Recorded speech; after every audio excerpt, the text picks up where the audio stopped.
Do you want to make more money this year by importing products from Turkey from the comfort of your home to any place in the world? Then you're watching the right video. Hey guys, welcome back to my channel. My name is Oluchi. I'm a Nigerian based in Istanbul, Turkey. If this is your first time seeing my face, hi, you're welcome to my channel. And if you're a returning subscriber, thank you for coming back to the channel. So in today's video, I'm just going to tell you the easy steps at which I started my importation business from Turkey. And yeah, keep watching.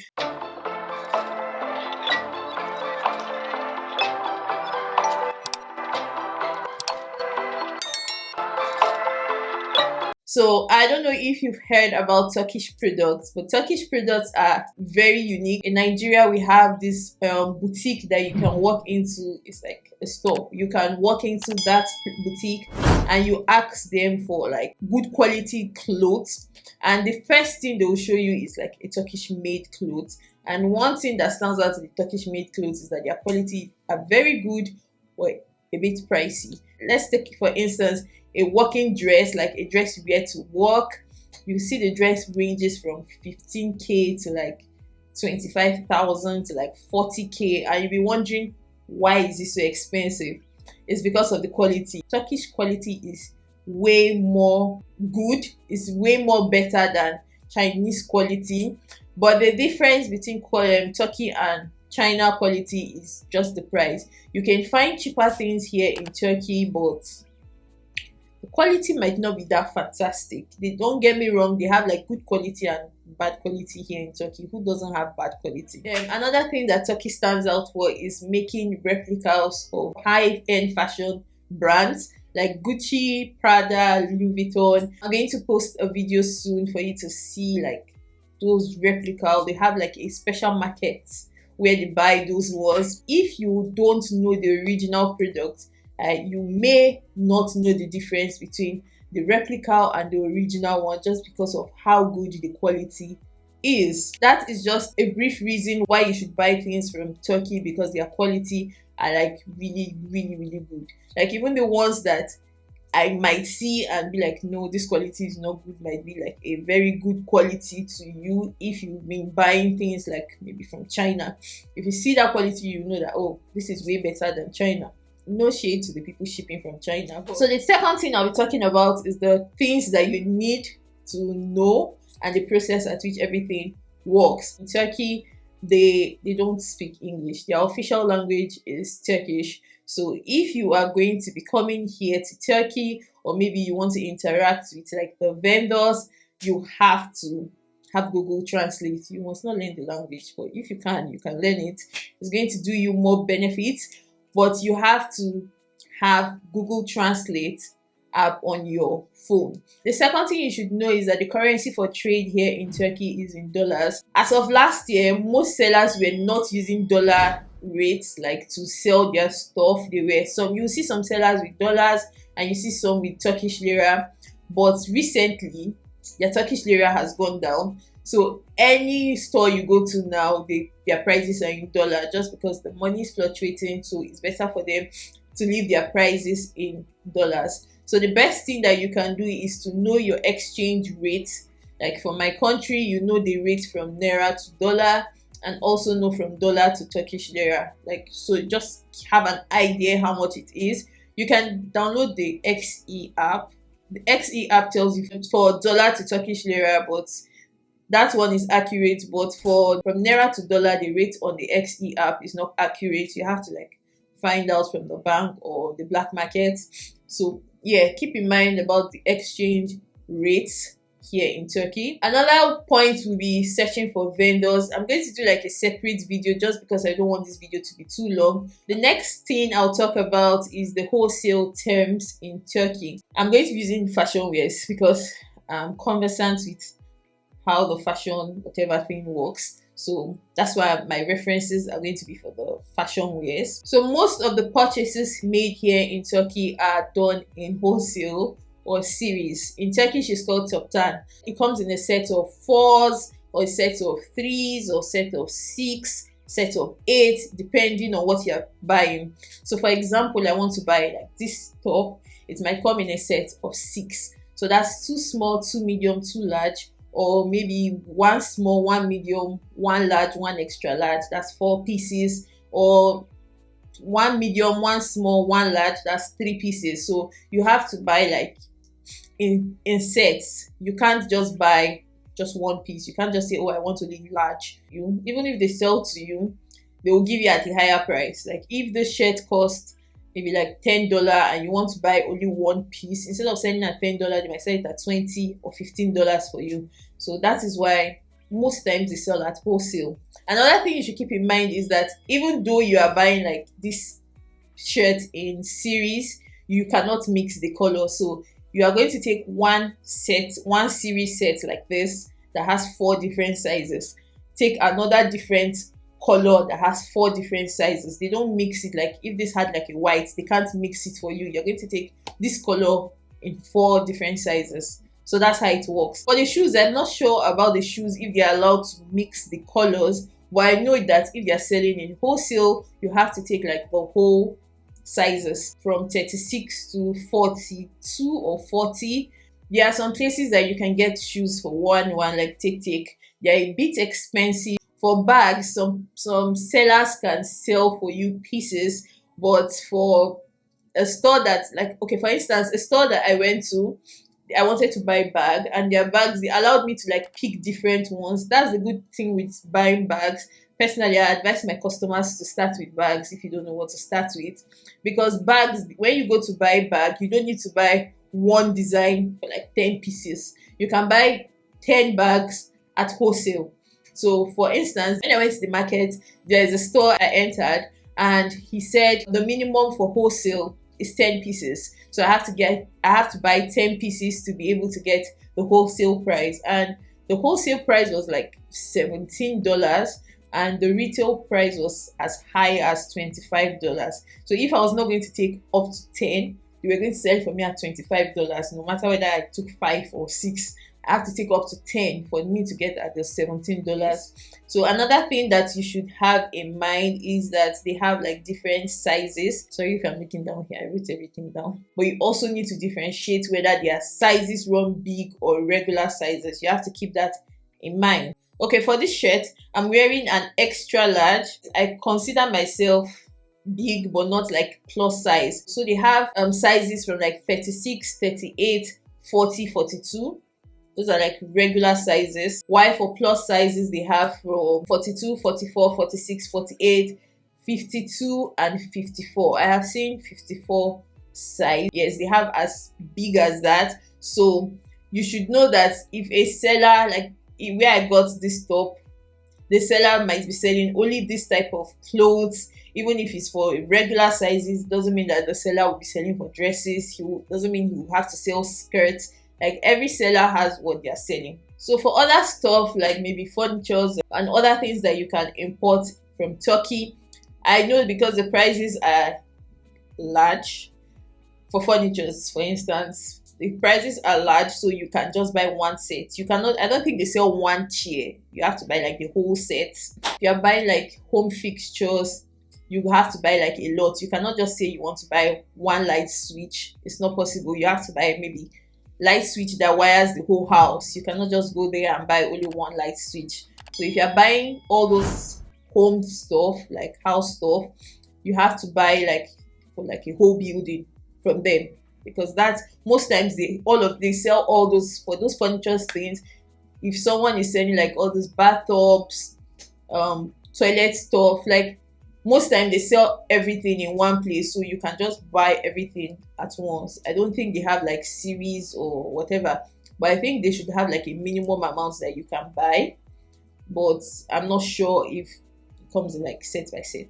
So buying and shipping, if you are used to the Chinese market, you know that you can just find your vendor from Alibaba or AliExpress or anywhere. When you want to buy the thing, you send money to your vendor, you can pay online. But here in Turkey, they don't have any online websites that I have used. I've heard of one, but I've never used it. I don't know how it works. I won't suggest that you do something like that, because I don't know if it works or if they send to Nigeria, for instance. So I can't suggest that you use that. Under buying, I'm going to put a video where you can find your vendors yourself. But if you are not able to find your vendors yourself, and if you don't want to do the work of finding your vendors yourself, I will highly suggest that you use an agent. So agent here is like a popular job. It's like a popular job for foreigners here in Turkey. You can literally find them. There are a lot. There are a lot of agents. So you can find them. And what those agents do is either, okay, if you are just starting up, you tell the agent what you want, like who are your target audience. Like maybe you want to start selling clothes for working class people, you should know their sizes. If most of your customers are like plus sizes or regular sizes, so you can get pictures from like the internet and send them, or you can ask your agent. You just tell your agent, okay, I want working class outfits. So if you want dresses, skirts, he can send you pictures if he has the, or they can send you pictures if they have the pictures. If you want to buy shoes, you can send them sample of what you want. Or and bags too, you can like tell them, okay, I want a big bag, I want a small bag, I want carry-on bag, stuff like that. So what happens most times is that if you don't have all these pictures and your agent sends you pictures to select from, you might see things that you like. The best part is that even if you see things that you like, the agent tends to call you like when you're in the market most times. So if he goes to the market, he can call you on the phone and show you around. So any other thing that you see while on the call, you can pick it. Thank God for internet. So, but have in mind that even if you're using an agent, you have to pay them. Man must chop. Man must chop. So you have to pay them for doing the work for you. So they either take like commission from what you're buying. Some of them will tell you to pay them daily for going out for you. And no, you cannot send pictures and tell me to go to the market just to show you. It's not possible. You have to pay money for them to leave to the market. If I'm going to the market, you have to pay for me to go to the market, because there are some customers that you will send them pictures, you will go to the market, take all the pictures in the market and send it to them, and they ghost you.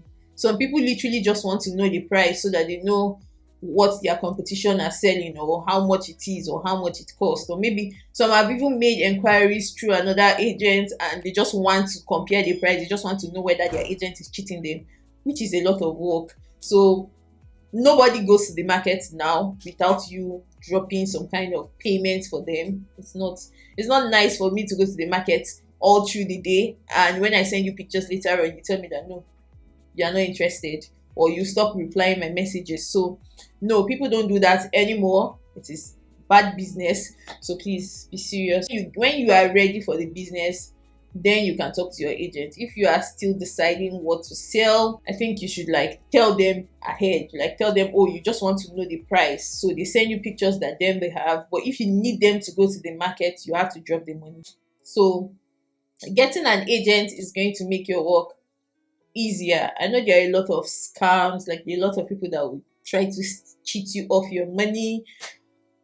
But yeah, you can't do the business alone if you're not ready to invest in an agent. Or if even if you come here to Turkey, you still need an agent to like take you around the market at least twice. Like you have to come to Turkey twice for you to be able to know the market. And you might not even know them, except you are going to stay in Turkey for more than a week or 2 weeks for you to be able to know the market. It took me the whole of summer 2020, and even till now I'm still learning some markets, so it's not that easy. So yeah, if you don't want to do all the stress, then I will highly suggest you get an agent.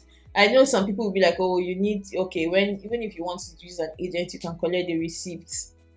Some agents can work with your seller and change the amount on the receipt, so your receipt doesn't really matter. Just believe in what they tell you. I think you should do your research and know how much it is before you buy, so that like know how much it is in your country, so that even if you want to make like some type of gain, you know how much gain you are making no matter what. Because I've not seen an agent that is going to charge you times two the price, only if that agent is greedy.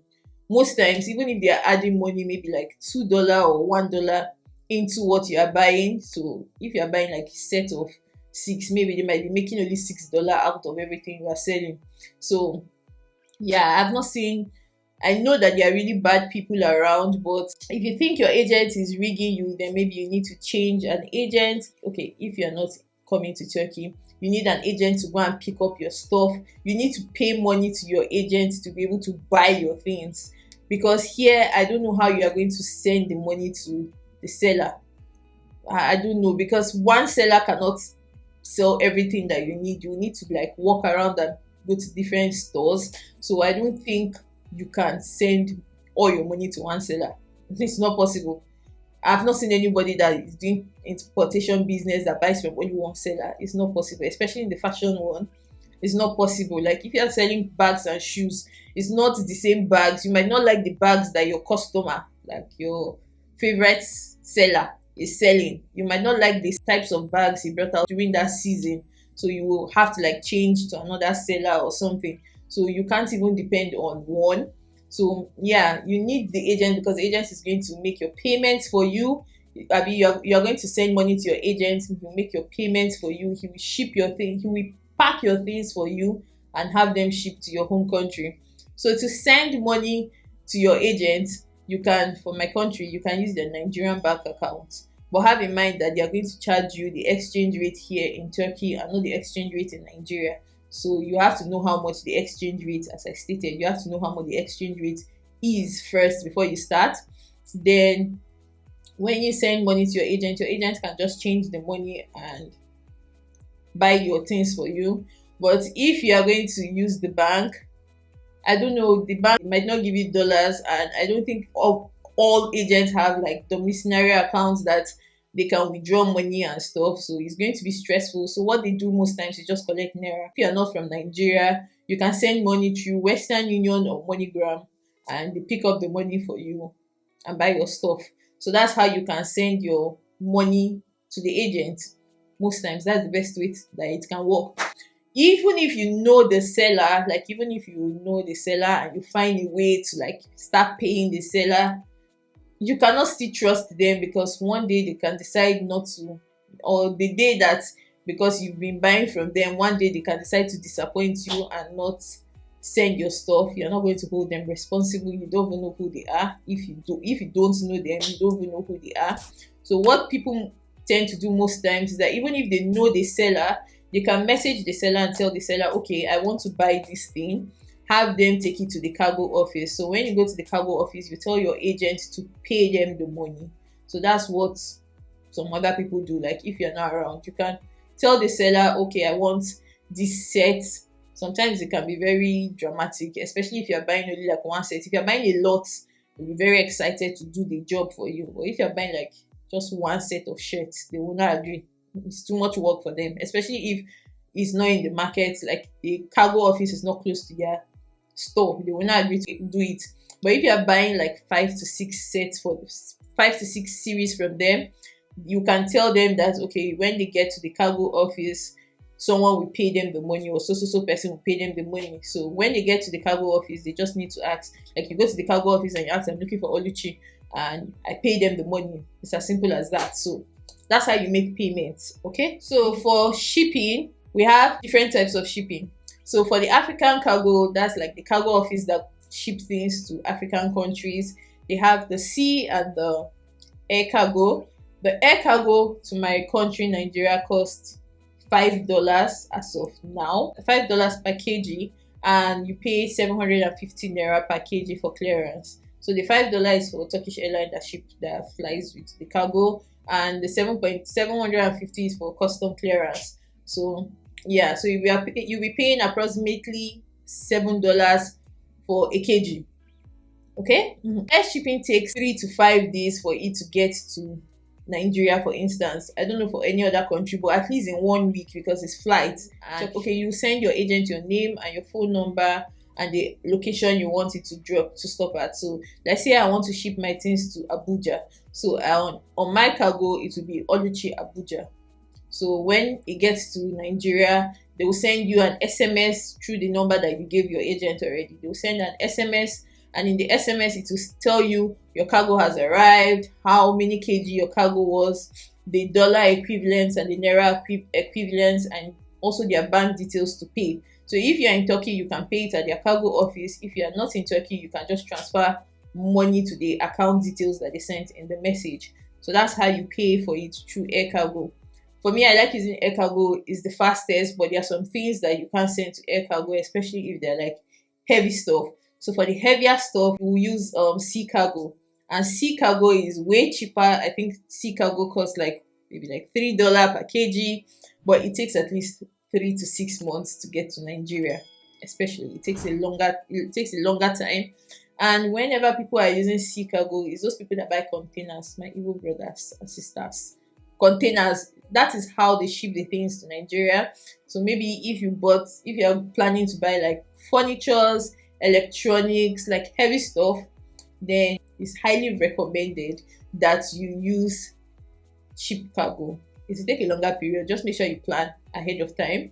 Yeah, and that one is not measured in kg, it's measured in cubic foot something. I don't know. They just measure the space it takes.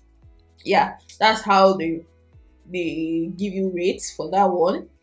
Then for international shipping, like shipping to non-African countries, Europe, US, you can use Petete. Petete is the local post office. You can also use DHL, you can use UPS, FedEx, etc. If you're also shipping to African countries, you can use all these ones I listed, but it might be expensive. So that's why we tend to have our own African cargo that we use. Okay? So yeah, that's for shipping. So before you start buying things from Turkey, I would love if you do your research, know what you want to buy, know your customers, know your audience, know what sizes, like what are your target sizes, like regular sizes, plus sizes, people. Are you selling for men? Are you going to sell for women? Are you going to sell for children? Like market research. Do your research and know what exactly you want to start with. There's money in everything. You just have the right audience. There's money in everything. As low as jewelries, there is money in everything. So just do your research before you start. So my advice would be for you to start small. You don't need to like buy 6 series. You don't need to buy even the 1 series, like 1 set. You don't need to buy 1 series. You can find someone that the both of you or 3 of you can share a series. Like for the series that have like 2 small, 2 medium, 2 large, you people can share it into 2 and everybody take one set. So yeah, you can find people that you can split this price with. So that is one advice that I think you should do. Also, if you are just starting out, I would highly suggest that you post pictures on your social media, like WhatsApp, whatnot. Post pictures so that people will like put down money, like put down payments for it. So you can tell them, okay, you are going to get your stuff in 1 week. You have to be sincere with them. If you are taking money from people just to buy your stuff, make sure you inform them that, oh, you're going to get their things in maybe like 7 days. So once it arrives, then you ship it out to them. So yeah, you can start by posting pictures for family, friends, posting things online so that people like do market promotion before people, so that people can know and say, oh, I like this, and they buy it. Also, I'll be doing different markets that they are in Turkey that you can go to, like wholesale market. So in case you come to Turkey, you can just watch the video, or you can just find your way around in case you come to Turkey and you're looking for the market. So I think I have covered almost everything that you need to know. I'll post a video soon about like things you can buy and how you can find vendors online. You can find them, but you still need an agent. Disclaimer. If you have any other importation related questions, let me know in the comment section, or you can send me a message and yeah, I'll answer them. So yeah, that's the end of this video. If you enjoyed this video, make sure you give it a thumbs up, make sure you like, share, subscribe. I will see you in my next one. Bye guys.